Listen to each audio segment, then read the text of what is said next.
Welcome to IG media. So alcohol మద్యానికి బానిస అవ్వడం చాలామంది కుటుంబాలని చిన్నాభిన్నం చేస్తుంది. అయితే కొందరైతే ఈ ఆల్కహాల్ అడిక్షన్ నుంచి బయటపడాలనుకుంటారు, కానీ అవ్వలేని పరిస్థితి ఉంటుంది. సో ఒకటేసారి మానేసినా చాలా రకాల కాంప్లికేషన్స్ వస్తున్నాయని చెప్తూ ఉంటారు. అయితే దీనికి చాలా చక్కటి పరిష్కారం ఉందని చెప్తున్నారు డాక్టర్లు. అదేంటంటే ఫంక్షనల్ మెడిసిన్.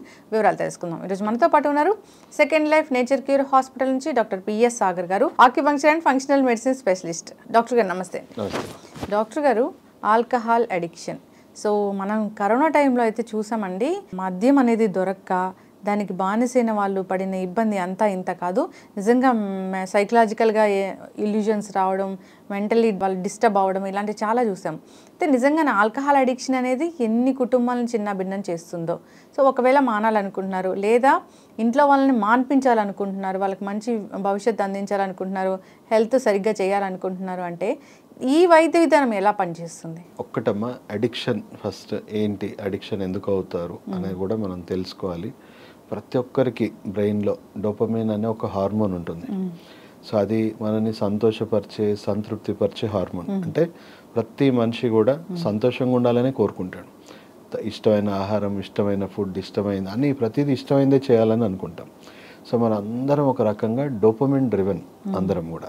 సో ఆ డోపమైన్ కోసం మనం అందరం పాటుపడుతూ ఉంటాం, హ్యాపీగా ఉండాలనుకుంటాం. సో ఇదే డోపమైన్ ఒకవేళ లిమిట్స్కి మించి రిలీజ్ అవుతే అది ఎంత మంచిదో అంతే మనిషిని పాడు కూడా చేస్తుంది. సో కేవలం ఈ మత్తు పదార్థాలకే కాదు బానిస అవ్వడం, మత్తు పదార్థాలు కాకుండా మన జీవితంలో ఎన్నో విషయాల్లో మనం బానిస అవుతున్నాం. సో కొంతమందికి ఇప్పుడు సెల్ ఫోన్ అడిక్షన్ అయిపోయింది. సో సెల్ ఫోన్ అడిక్షన్ అయింది. అలాగే గేమింగ్, గ్యాంబ్లింగ్, చాలా మంది బెట్టింగ్స్ క్రేజీగా అడిక్ట్ అవుతున్నారు. సో అలాగే ఓసిడి అనే ఒక మెంటల్ కండిషన్, అది ఒక అడిక్షనే. తర్వాత ఇంకెన్నో ఉన్నాయి, షాపింగ్ అడిక్షన్, ఎన్నో ఉన్నాయి. సో ఏంటి, అది అడిక్షనే. ఫుడ్ అడిక్షన్ ఉంది, షాపింగ్ అడిక్షన్. ఎందుకు? అది మనకు కొంచెం నార్మల్ కంటే ఎక్కువ ఆనందం, ఎక్కువ ప్లెజర్ ఇవ్వడం వల్ల, డోపమైన్ ఎక్కువ రిలీజ్ అవ్వడం వల్ల బ్రెయిన్ ఊరికే అదే కోరుకుంటుంది. ఎక్కువ హ్యాపీనెస్ ఏది ఉంటే దాని మీదే ఎక్కువ ధ్యాస పెడతా ఉంటుంది. సో దానివల్ల కొంతమంది జీవితాలు పాడవుతున్నాయి, కొంతమందికి వాళ్ళ లైఫ్ కోల్పోతూ ఉన్నారు, చాలా అవుతున్నాయి. సో అడిక్షన్ అంటే కేవలం మత్తు పదార్థాలే కాదు. సో ఈ అడిక్షన్స్ కూడా ట్రీటబుల్. డోపమైన్ అనేది మనకు కల్ప్రిట్. అలాగే ఈ మత్తు పదార్థాలు, ఆల్కహాల్, స్మోకింగ్, గుట్కా, డ్రగ్స్, ఎన్నో మత్తు పదార్థాలు ఉన్నాయి. సో వాటి వల్ల ఎలా అడిక్ట్ అవుతున్నారు? దాంట్లో ఏమున్నాయి? Chemicals, sedatives. సో అది బ్రెయిన్, నర్వస్ సిస్టమ్, ఆర్గన్స్ మెల్లిమెల్లిగా డ్యామేజ్ చేసుకుంటూ పోతుంది. So 3 stages of damage. So starting stage of addiction ఎట్లుంటుంది? ఫ్రెండ్షిప్లోనో ఏదో స్ట్రెస్ వచ్చో ఏదో ఒక కారణాల వల్ల మనకు దానికి అటాచ్ అవుతున్నాం. దాంట్లో ఏదైనా రుచి ఉందంటే రుచి పచ్చి ఏమో ఉండదు, కానీ దాంట్లో ఉన్న కెమికల్స్ బ్రెయిన్ని డ్యామేజ్ చేసి బ్రెయిన్లో ఉన్న డోపమైన్ అనేది అన్కంట్రోల్డ్గా మనం తిన్న ఆహారం, ఇష్టమైన ఫుడ్ కంటే కూడా 100 రెట్లు 1000 రెట్లు ఎక్కువ రిలీజ్ చేయడం వల్ల బ్రెయిన్కి ఇంకా అంత ప్లెజర్, ఎక్సెస్ ప్లెజర్ వచ్చేసరికి అది ఏంటి, నేను మిగతా వాటి కోసం ఇంత కష్టపడాలి నేను సంతోషపడడానికి, ఏ కష్టం లేకుండా నాకు ఎంత సుఖపెడుతుంది కదా, నాకు ఇదే కావాలి, ఎక్కువ శాతంలో ఇదే నాకు ఎక్కువ కావాలని వాళ్ళని ఆ డోపమైన్ డ్రైవ్ అనేది ఊరికే దాని వైపు ఆలోచించేలాగా చేస్తూ ఉంటుంది. సో ఒక కన్సిస్టెన్సీ, వాళ్ళు ఊరికే ఏది చేసినా దానికోసం వెళ్ళాలని కోరిక. సో అలా ఫస్ట్ స్టేజ్లో ఉంటారు. అలా కన్సిస్టెంట్గా తాగి డ్యామేజ్ అవుతారు. డ్యామేజ్ అయ్యాక టాక్సిక్ డ్యామేజ్ వల్ల ఏమవుతుంది? బ్రెయిన్, నర్వస్ సిస్టమ్, అవయవాలు కొంత పార్షల్గా డ్యామేజ్ అయ్యాక బ్రెయిన్ మంచి చెడు అర్థం చేసుకునే ప్రాసెస్ తగ్గిపోతుంది. సో ఫ్యామిలీ తెలియకుండానే ఫ్యామిలీ కంటే దానికే ఎక్కువ ప్రయారిటీస్, బాధ్యతలు అనేవి అర్థం కావు, అర్థం చేసుకునే శక్తి తగ్గిపోతుంది. అలాగే సొసైటీ, ఇవన్నీ పట్టింపులు కూడా ఉండవు. సో ఇలాగే కన్సిస్టెంట్గా ఏమవుతుంది, మనిషికి ఆశ తగ్గదు కదా. ఇప్పుడు 1,00,000 రూపాయలు సంపాదించిన వాడికి 1,00,00,000 రూపాయలు సంపాదించాలి. 1,00,00,000 రూపాయలు 100 కోట్లు ఎలా కావాలి? దీనికైతే అంత లేదు. సో ఇదంతా కూడా అడిక్షనే. సో ఏమవుతుంది? అడిక్షనే. సో దానివల్ల ఏమవుతుంది, ఇంకా కావాలని ఆశ పెరిగిపోయి దానివల్ల బ్రెయిన్, నరాలు, అవయవాలు ఇంకా హెవీగా టాక్సిక్ డ్యామేజెస్ అయ్యి మనం 3rd స్టేజ్కి వెళ్ళిపోతున్నాం. సో 3rd స్టేజ్కి వెళ్ళిపోయిన పేషెంట్ పరిస్థితి ఎలా ఉంటుంది అంటే, హెవీగా టాక్సిక్ డ్యామేజ్, డాక్టర్ దగ్గరికి వెళ్ళాల్సి వస్తుంది, పెద్ద హెల్త్ ప్రాబ్లమ్స్ వస్తాయి. ఏ డాక్టర్ దగ్గరికి వెళ్ళినా చనిపోతాడమ్మా, కొంతకాలంలో చనిపోతాడు, ఆయన మానేస్తే కొంతకాలం లైఫ్ పెరుగుతుంది అని చెప్తారు. కానీ వాళ్ళ బ్రెయిన్ పేషెంట్తో ఏమంటుందంటే, నువ్వు చచ్చిపో, నువ్వు చచ్చేంత వరకు నాకు ఇవ్వాల్సిన ప్లెజర్ ఇస్తూనే ఉండు. సో వాళ్ళకి కూడా ఇంకా ఫ్యామిలీ పట్టింపులు ఉండవు, బాధ్యతలు అంటూ ఏమి ఉండవు. నాకంటే కూడా నాకు అదే ఇంపార్టెంట్ అంటే సెల్ఫ్ సాక్రిఫైసింగ్ లెవెల్కి వెళ్ళిపోతుంది. అవయవాలు చెడిపోయినా సరే ఏదేమైనా భయపడరు, నేను చచ్చిపోతా కానీ అది మాత్రం నేను వదులుకోలేను. సో అలా మనకి అడిక్షన్ అనేది 100 మంది రకరకాల అనారోగ్యాలతో చనిపోతే దాంట్లో 30% చనిపోతుంది అడిక్షన్స్ వల్లే. అంటే ఎంత పెద్ద ఇష్యూ అర్థం చేసుకోండి.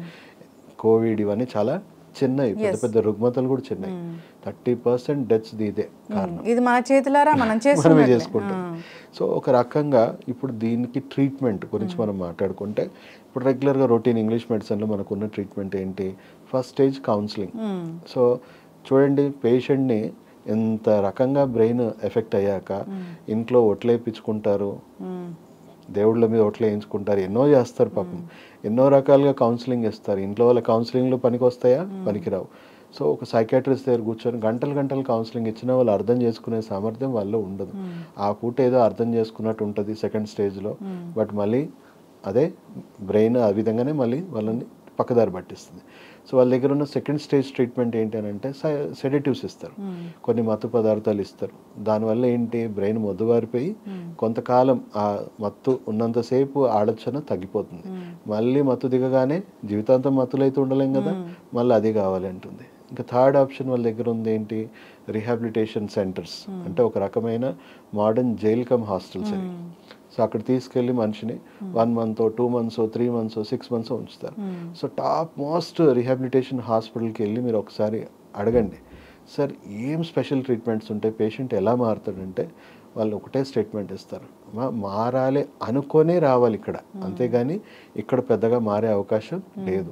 పేషెంట్ మారాలి అని ఎవరు అనుకొని అక్కడికి వస్తారు? ఎవరు రారు. సో అందు గురించి ఇక్కడ మనకు టార్గెట్ ఏంటి అని అంటే రూట్ కాజ్ మీద ఫోకస్ చేయట్లేదు ట్రీట్మెంట్, మళ్ళీ సిమ్టమ్స్ మీదే చేస్తున్నాం. సో పేషెంట్ని ఎప్పటికీ మనం కంట్రోల్లో తీసుకురాలేం. సో బ్రెయిన్ ఇక్కడ కంప్లీట్గా అడిక్ట్ అయింది. ఫోకస్ అంతా మనం చూడాల్సింది ఫంక్షనల్ మెడిసిన్లో మనం ఫోకస్ చేసేది కంప్లీట్ బ్రెయిన్ ఫంక్షనాలిటీ మీద. సో అదే బ్రెయిన్ మనకి మారిపోయి నాకు వద్దు, తగ్గించు, నాకు ఇది పడట్లేదు, నాకు నచ్చట్లేదు, నాకు ఇది వద్దు, నాకు నార్మల్ లైఫే బాగుంది అనేలాగా దాన్ని మనం మెల్లిమెల్లిగా చేంజెస్ తీసుకురావాలి.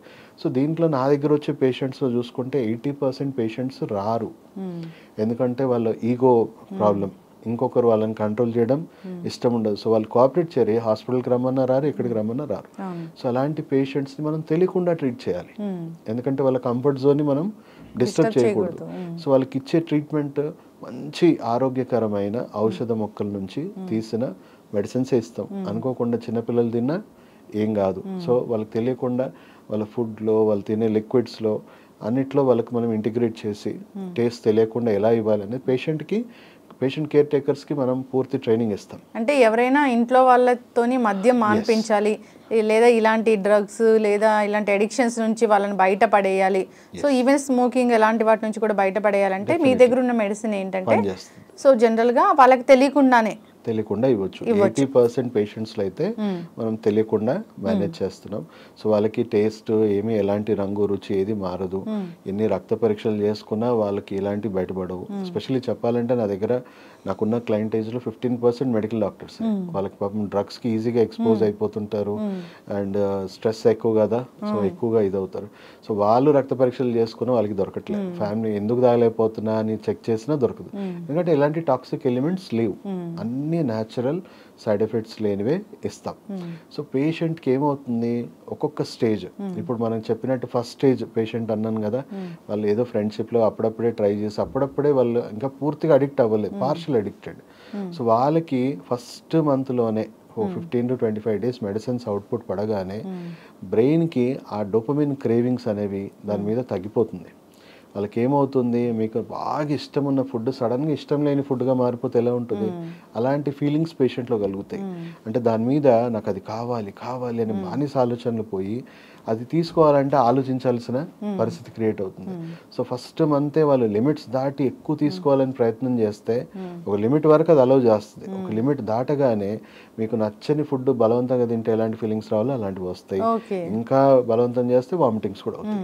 సో ఒకసారో 2 సార్లు అవుతాయి, మొత్తం ట్రీట్మెంట్ ప్రాసెస్ అంతా అవ్వదు, ఒక్కసారో 2 సార్లు అయ్యాక బ్రెయిన్ అప్పటి నుంచి రివర్స్ సిగ్నల్స్ ఇవ్వడం స్టార్ట్ చేస్తుంది. ఇంకా వద్దు, తగ్గించు, లేదా లిమిట్స్లో దాగు, ఆపి లేదంటే లిమిట్స్. సో అలా ఫస్ట్ మంత్ 50% తగ్గిస్తారు, second month 70%, third month 90%, fourth month పక్కవాడు తాగుతుంటే కూడా తాగలేడు, పక్క వెళ్ళిపోవాలి. సో ఈ ఫస్ట్ స్టేజ్ ఉన్న వాళ్ళకైతే హార్డ్లీ 3 to 4 months ట్రీట్మెంట్ సరిపోతుంది. ఫస్ట్ మంత్లోనే వాళ్ళు మార్పు వచ్చేస్తుంది. సెకండ్ స్టేజ్లో పార్షియల్గా డ్యామేజెస్ ఉంటాయి. సో వాళ్ళకి కొంచెం ఎక్కువ కాలం ఎక్స్పోజర్ కూడా ఉంటుంది. సో త్వరగా వాళ్ళు ఆపేయాలనేది వాళ్ళలో కలగదు. సో వాళ్ళకి 3 to 4 monthsలో కంప్లీట్గా కట్టడి అవుతుంది, వాళ్ళు కంట్రోల్లో వచ్చేస్తారు. కంట్రోల్లో వచ్చినా కూడా కోరికలు అప్పుడప్పుడు వస్తూ ఉంటాయి. సో ఒక 3 months 6 months రీహాబిలిటేషన్ మెడిసిన్ వాడాలి. అంటే రీహాబిలిటేషన్ అంటే అర్థం ఏంటి అని అంటే వాళ్ళని జైల్లో వేయడం కాదు. రీహాబిలిటేషన్ అంటే వాళ్ళకున్న ఫిజికల్ హెల్త్, మెంటల్ హెల్త్ ఏదైతే పాడైపోయిందో వాటి నుంచి వాళ్ళు కోలుకొని నార్మల్ జీవితం రావడమే రీహాబిలిటేషన్. సో రీహాబిలిటేషన్ మెడిసిన్స్ ఇస్తాం. పేషెంట్ ఎక్కడ చెడిపోయాడో, ఏ ఫ్రెండ్షిప్లో చెడిపోయాడో, ఏ సొసైటీలో చెడిపోయాడో అక్కడే మెల్లిమెల్లిగా మారి మళ్ళీ కొత్తగా బతకడం నేర్చుకుంటాడు. అండ్ దాని మీద ఫీలింగ్స్ కంప్లీట్గా చచ్చిపోతాయి. ఆ సోర్స్ అనేది ఉండదు, ఇంకా తాగాలనే ఫీలింగ్సే వాళ్ళలో ఉండవు. ఎస్. అండ్ లాస్ట్ స్టేజ్ ఉన్న వాళ్ళకైతే మనము 4 monthsలో కంట్రోల్ అయితే వస్తుంది, కానీ వాళ్ళు అంత ఈజీగా గివ్ అవే అవ్వరు. సో వాళ్ళకి ఒక 1 year 1.5 year ఇంకా సీరియస్ ఉన్న వాళ్ళకైతే 2 years వరకు మనం రీహాబిలిటేషన్ పీరియడ్ పెడితే వాళ్ళు కూడా పూర్తిగా మారిపోతారు. సో దాదాపు మోర్ దెన్ 60-65,000 పేషెంట్స్ మనం రికవర్ చేయడం జరిగింది. దాంట్లో 20% తెలిసి వాడుతున్నాం. సో తెలిసి అంటే పేషెంట్కి ఈగో ఉండదు, హెల్త్ ప్రాబ్లమ్స్ వస్తాయి, సార్ నేను ఎంత మానేయాలని ప్రయత్నం చేసినా నా వల్ల అవ్వట్లేదు, సో నాకు హెల్ప్ చేయండి అని నా దగ్గరకు వస్తారు. సో వాళ్ళకి మనము అక్యుపంక్చర్లో నాడా ప్రోటోకాల్ అని ఒక అద్భుతమైన వైద్యం ఉంది. సో డైరెక్ట్ నాడా ప్రోటోకాల్ అంటే ఏంటి, మనం ఇప్పుడు ముట్టుకుంటున్నాం, ఈ స్పర్శ ఎలా తెలిసింది, బ్రెయిన్ దాకా సిగ్నల్ వెళ్ళింది. అలా మన శరీరంలో కొన్ని కీలకమైన నాడులు ఉన్నాయి. సో మన చెవు వచ్చేసి బ్రెయిన్కి ఎక్స్టెన్షన్. ఇప్పుడు ఈ లెఫ్ట్ బ్రెయిన్కి ఎక్స్టెన్షన్ ఇది, రైట్ బ్రెయిన్కి ఎక్స్టెన్షన్ ఇది. సో అట్లా ఈ ఇయర్లో చాలా కీలకమైన నాడులు ఉన్నాయని పరిశోధనలో తేలాయి. వాటిని స్టిమ్యులేట్ చేయడం వల్ల బ్రెయిన్కి కౌంటర్ హార్మోన్స్ ఏదైతే ఉన్నాయో సెరోటోనిన్ అంటాం. సో అలాంటి పాజిటివ్ హార్మోన్స్ రిలీజ్ అయ్యి బ్రెయిన్కి డోపమిన్ మీద ఉన్న క్రేవింగ్స్ తగ్గిపోతాయి. అండ్ సెరోటోనిన్ బూస్ట్ అవ్వడం వల్ల వాళ్ళకి కోపము, ఆవేశము, డిప్రెషన్, నెగిటివ్ ఫీలింగ్స్ తగ్గిపోతాయి. అండ్ అడిక్షన్స్ ఎన్నైనా ఉండనియండి, అది గేమింగ్, గ్యామ్లింగ్ ఉండనియండి, లేదా సబ్స్టెన్స్ ఉండని, డ్రగ్స్ ఉండనియండి, వాటి మీద ఫీలింగ్స్ వాళ్ళకి రోజు రోజుకి బ్రెయిన్లో తగ్గిపోతుంది. సో బ్రెయిన్కి సెరోటోనిన్ కావాలంటుంది కానీ డోపమిన్ మీద క్రేవింగ్స్ తగ్గిస్తుంది. సో ఆ ట్రీట్మెంట్ చేసుకుంటూ వాళ్ళకి ఏవైతే డ్యామేజెస్ అయ్యాయో, అంటే లివర్, ఇప్పుడు ఆల్కహాల్ ఉన్న వాళ్ళకి ఎక్కువ లివర్ డ్యామేజ్ ఉంటుంది, బ్రెయిన్ డ్యామేజ్ ఉంటుంది, నరాలు డ్యామేజ్ ఉంటాయి. సో వాటికి ఫంక్షనల్ మెడిసిన్స్ ఇస్తూ అడిక్షన్ ట్రీట్మెంట్స్ ఇస్తాం. సో వాళ్ళకి ఏ పార్ట్లో వాళ్ళ బాడీలో బాగా ఎఫెక్టెడ్ ఉన్నాయో అవన్నీ రివర్స్ చేస్తూ వాళ్ళ physical health, mental health short టైంలో, ఎంత క్రానిక్ పేషెంట్ ఉన్నా 3 to 6 monthsలో కంప్లీట్గా రికవర్ అవుతుంది. సో కొంతమంది నేను అసలు తాగడం ఆపేస్తే నాకు ఫిట్స్ వచ్చేస్తున్నాయి సార్ అన్న వాళ్ళకి కూడా వాళ్ళకి వితిన్ 1 monthలోనే నాకు ఫిట్స్ అవన్నీ ఆగిపోయాయి సార్. కొంతమందికి స్ట్రోక్ వచ్చే అవకాశాలు కూడా ఉంటాయి. సో స్ట్రోక్ పేషెంట్స్ మీకు తెలిసిందే, నా దగ్గర 5 years 10 years లేట్ పేషెంట్స్ కూడా నా దగ్గర రికవర్ అవుతారు. సో స్ట్రోక్ రాకుండా చేయడానికి కూడా నా దగ్గర అద్భుతమైన వైద్యాలు ఉన్నాయి. బ్రెయిన్కి కొత్త ఇమ్యూనిటీ డెవలప్ చేసి బ్రెయిన్లో ఉన్న డ్యామేజ్ అంతా కూడా రికవర్ చేసి వాళ్ళకి ఫిట్స్ కానీ, స్ట్రోక్ కానీ ఇవి రాకుండా కూడా మనం చేయొచ్చు. హలో, నమస్కారం సార్. నమస్తే. నా పేరు రాకేష్ సార్, నాది మా సూర్యాపేట సార్. చెప్పండి. మీ దగ్గరే మా నాన్నగారికి వాడినా సార్. ఒక 3 సంవత్సరాల నుంచి మాకు పండగలు, పబ్బాలు ఏం తెలియదు సార్. మేము అసలు మీ దగ్గర వాడిన కాంచి మా కుటుంబం పండగ అంటే ఊరు మొత్తం చేసుకునే కానీ మేము చేసుకోలేదు సార్. 3 సంవత్సరాల నుంచి మీ వల్లనే సార్, మీ పాదాలకు వందనం పెట్టి మాట స్టార్ట్ చేస్తున్నాం సార్. చాలా సంతోషంగా ఉన్నాం. మేము ఒక 40 మంది మారారు సార్. మీ దగ్గర 40 మందిని పంపించింది సూర్యాపేట నుంచి. చుట్టుపక్కల మళ్ళీ మీకు నేచర్ క్యూర్ ఉంది కదా సార్, మనది విజయవాడ, ఇది మంచిన సత్యన ఆశ్రమం. అందులో డాక్టర్లకు ఇప్పుడు వేరే పరిచయాలంటే వాళ్ళకు కూడా ఇచ్చిన సార్. వాళ్ళ రిలేటివ్స్ కూడా ఉంటే మీ కాడికి పంపిస్తా అని చెప్పారు సార్. మీ వల్ల అయితే చాలా కుటుంబాలు బాగుపడ్డాం సార్. నాకైతే మామూలుగా సార్ మీ కాడికి వచ్చి మీ కాలు మొక్కిన దాకా నాకు సాటిస్ఫాక్షన్ లేదు సార్. కాకపోతే నాకు ప్రాబ్లం సార్, చెవు ఆపరేషన్ అయ్యి నాకు చిన్నప్పటి నుంచి చెవులు చీమ్ సార్. అది ఎన్ని మందులు వాడినా తగ్గట్లా గవర్నమెంట్ అట్లా నాకు హ్యాండిక్యాప్ ఉంది సార్. నేను మీ దగ్గరికి వచ్చి మా నాన్న బాగా సిగరెట్లు తాగుతుంది సార్, రోజు 50 తాగుతాడు. దానికి కోసం మీ కాడికి వద్దామని రండి రండి ఒకసారి ఎప్పుడు రావాలనుకుంటున్నా నాకు 2 days బిఫోర్ కాల్ చేయండి, సార్ టైం సార్ ఇస్తాను.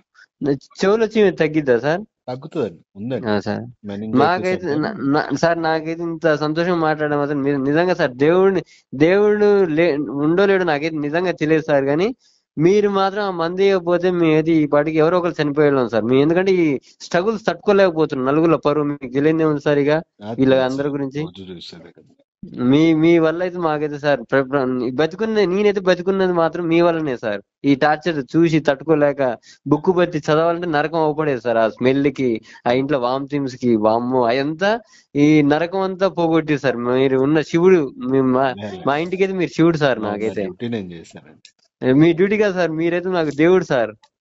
మాకు శివుడు లాంటి వాళ్ళు సార్ మీరు. మాకైతే కలవండి, మీరు వచ్చి కలవండి, మీ ప్రాబ్లం తగ్గిస్తాను తప్పకుండా సార్. సూర్యాపేట కానిస్టేబుల్ సార్, వాళ్ళు మంచి హ్యాపీగా సస్పెండ్ అయ్యింది సార్. ఎస్పీ నుంచి షోకేస్ నోటీస్ వచ్చి జాబులు చేయట్లే.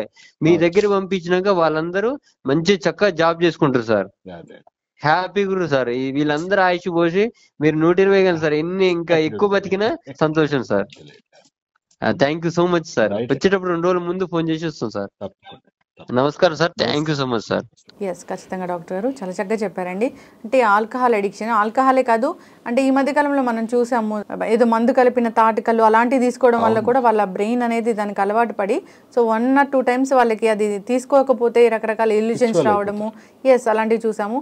అలాంటి వాళ్ళు కూడా మారాలి, తాగకుండా ఆపాలనుకున్న వాళ్ళు ఈ విధంగా కాంటాక్ట్ చేయాలని కోరుకుందాం. లేదు ఇంక ఇంట్లో వాళ్ళు ఇబ్బంది పడుతున్నారు, వాళ్ళకి తెలియకుండా ఎలా అయినా దీన్ని మాన్పించాలి, ఈ అలవాటు నుంచి బయటపడేయాలి, వాళ్ళని హెల్తీగా తయారు చేయాలి అనుకుంటే ఖచ్చితంగా కాంటాక్ట్ చేయాలని కోరుకుందాం డాక్టర్ గారు. నిజంగా అనారోగ్య సమస్యలు తెచ్చిపెట్టడమే కదా, అన్ని రకాల ఆర్గాన్స్ని డ్యామేజ్ చేస్తుంది ఆల్కహాల్. అది విషయం అని తెలిసినా తీసుకుంటూ ఉన్నారు. సో చాలామందిని చూసాం మనము. ఎస్, చక్కటి ఇన్ఫర్మేషన్ అండి. ధన్యవాదాలు.